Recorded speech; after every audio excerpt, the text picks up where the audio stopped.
Belajar mengenal diri, pertama-tama kita harus mengetahui karakter kita itu seperti apa.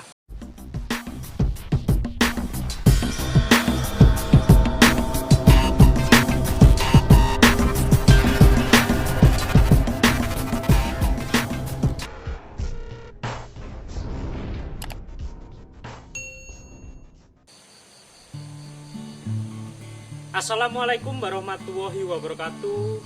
Rahayu.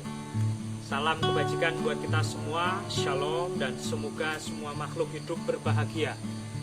Jumpa lagi dengan saya Syarif Prasetyo.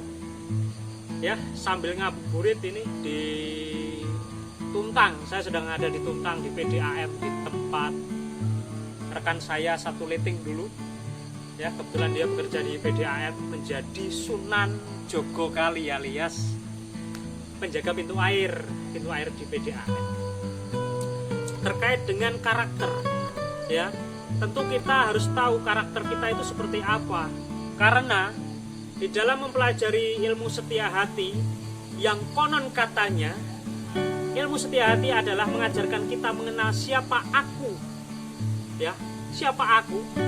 Kemudian apa toh tanggung jawab moralku di dunia ini, dan nanti kita kembali ke yang maha kuasa atau yang maha pencipta itu, bekal apa saja yang harus kita siapkan.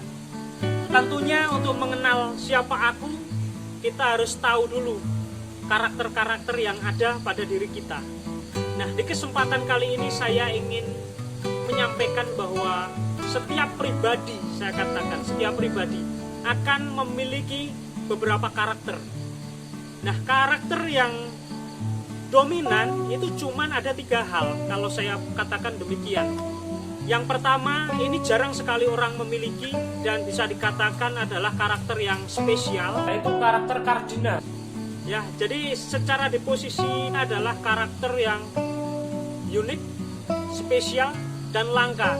Misalnya begini, terkait dengan narsisme, ya, tidak semua orang memiliki jiwa narsis, ya, terlalu percaya diri, membanggakan diri sendiri, kemudian enjoy dengan pribadinya. Nah, orang-orang narsis ini akan menonjol di masyarakat, akan terlihat, ya. Nah, meskipun saat ini atau dewasa ini sudah seringkali kita lihat bahwa narsis itu semakin membudaya, namun sesungguhnya tidak secara spesifik menyatakan bahwa itu narsis kalau hanya parameternya seseorang hobi selfie. Itu bukan seperti itu. Tapi lebih pada kecenderungan dia akan menonjol di lingkungan masyarakatnya. Terkait dengan kepercayaan diri, kemudian terkait dengan kapasitas dirinya, dia mampu mengeksplor secara maksimal sehingga akan tampak menonjol di lingkungannya. Contoh kedua adalah hedonisme, ya. Orang-orang hedon itu jelas akan tampak terkait dengan kemewahan, kemudian dengan segala bentuk kenikmatan duniawi, dia akan menonjol di lingkungan kita, ya. Bentuk-bentuk konsumtif dan lain-lain ini akan menonjol. Karena apa? Karena orang-orang hedon, kemudian orang-orang narsis itu memiliki kelebihan yang ada pada dirinya yang tidak semua orang memiliki. Orang-orang kalau belum memiliki kepercayaan tinggi yang begitu tinggi, kepercayaan diri yang tinggi, dia tidak akan memiliki nyali untuk tampil di hadapan umum, kemudian selfie-selfie, bahkan menyampaikan segala hal di hadapan publik secara leluasa. Karena ini merupakan karakter yang spesifik, karakter yang langka dimiliki. Ya, kalau parameternya narsis hanya selfie, tidak seperti itu ya lur, tapi lebih dari itu. Saya hanya bisa menyontohkan 2 hal tadi. Nah, yang kedua adalah karakter sentral. Nah, ini umum sekali dimiliki oleh setiap orang, dan ini justru dominan di masyarakat kita.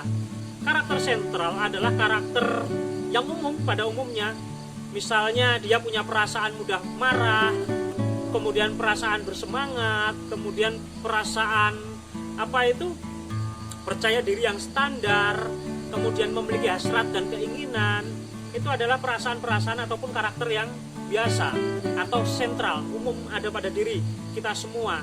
Disiplin misalnya, ya, ini adalah karakter yang umum terjadi di lingkungan kita atau pada masyarakat secara umum. Kalau kita berbicara terkait dengan karakter pribadi, saya berbicara karakter pribadi ya, bukan karakter komunal atau kelompok. Nah, Yang ketiga adalah karakter sekunder. Ya, karakter sekunder itu sesungguhnya ada pada setiap manusia, setiap pribadi. Namun demikian dia akan jarang sekali muncul. Apa? Karena dia tertekan oleh karakter yang umum atau karakter sentral. Contoh dari karakter sekunder adalah misalnya dia atau pribadi yang biasanya rajin. Ya, katakanlah di sini dia rajin berangkat kuliah. Karena sifat ataupun metode yang diberikan oleh dosennya itu monoton misalnya, membosankan, tiba-tiba dia muncul rasa malesnya, ya. Jadi karakter yang tiba-tiba muncul karena pengaruh lingkungan, pengaruh situasi atau keadaan. Itu adalah karakter karakter yang ketiga atau disebut dengan karakter sekunder. Nah, misalnya lagi, sesungguhnya seseorang ini memiliki karakter sentral, sangat sabar, ya, sangat sabar. Dia sangat sabar ketika menghadapi bulian, tekanan, dan lain-lain. Dia sangat sabar. Bahkan dia pemaaf. Tapi tiba-tiba dia di titik tertentu marah. Sekundernya muncul karena apa? Karena tekanan situasi yang sudah diambang batas dia. Sudah melewati batasan-batasan pribadinya. Dia marah sekali. Nah, itu adalah karakter sekunder yang muncul karena situasi. Ya. Namun demikian, dulur-dulurku kabeh, berbicara untuk mengenal diri, tentunya kita harus bisa mengidentifikasi diri kita. Kita itu memiliki karakter seperti apa toh? Dari 3 hal yang saya sampaikan tadi, kita memiliki karakter kardinal yang menonjol di masyarakat, biasanya memiliki power yang luar biasa, memiliki pengaruh yang luar biasa, mampu mengendalikan situasi ya di lingkungan masyarakat yang luas karena dia condong memiliki kelebihan secara keilmuan, intelektualitas, dan juga resources yang dia miliki lebih daripada yang lain. Ataukah kita hanya sebatas memiliki karakteristik sentral, ya, sebatas karakter yang umum di masyarakat, umum yang ada di manusia-manusia pada umumnya atau orang-orang pada umumnya. Dan yang ketiga adalah karakter sekunder tadi atau karakter yang akan muncul, ya, atau mudah muncul kalau kita sudah melewati ambang batas kita di dalam menghadapi tekanan lingkungan atau tekanan sosial yang ada. Seperti yang saya sampaikan tadi, kok si Aan misalnya, Mas Aan itu biasanya rajin masuk kuliah, kok tiba-tiba tidak masuk. Oh, ternyata yang membuat beliau tidak rajin masuk kuliah adalah karena metode pengajaran yang disampaikan oleh dosennya sangat monoton, membosankan, dan konvensional. Tidak ada paradigma ilmu yang kekinian atau berkembang. Itu menimbulkan karakter sekunder dari Mas Aan itu muncul. Kemudian misalnya ada Mas Reza, ya, Mas Reza ini terkenal di kampungnya memiliki kesabaran yang ekstra, dulur-dulur, sabar. Jadi dia dibully, kemudian dikerjain teman-temannya, dia cuman bisa senyum, cuman bisa menyemangati yang lain bahwa dia tidak marah. Tapi suatu ketika di dalam kondisi yang ekstrim ataupun di luar kapasitas dia untuk menahan marah, ya, akhirnya dia juga bisa emosi, ya, mungkin karena olok-olokan atau bullyingnya udah terlalu lewat batas sehingga dia marah. Belajar mengenal diri, pertama-tama kita harus mengetahui karakter kita itu seperti apa. Oke dulur-dulur, apabila yang saya sampaikan kurang menarik, tidak masalah. Mari kita berdiskusi di bawah sehingga kita bisa saling melengkapi dan saling bertukar kaweruk di dalam konten ini. Apa yang saya sampaikan tadi terkait dengan karakter kita, dengan kita mengetahui karakter kita, tentu kita akan mudah mempelajari pribadi kita, mengenal siapa diri kita, sehingga kita akan dengan enjoy menjalani kehidupan dan menempatkan diri secara nyaman di masyarakat, ya.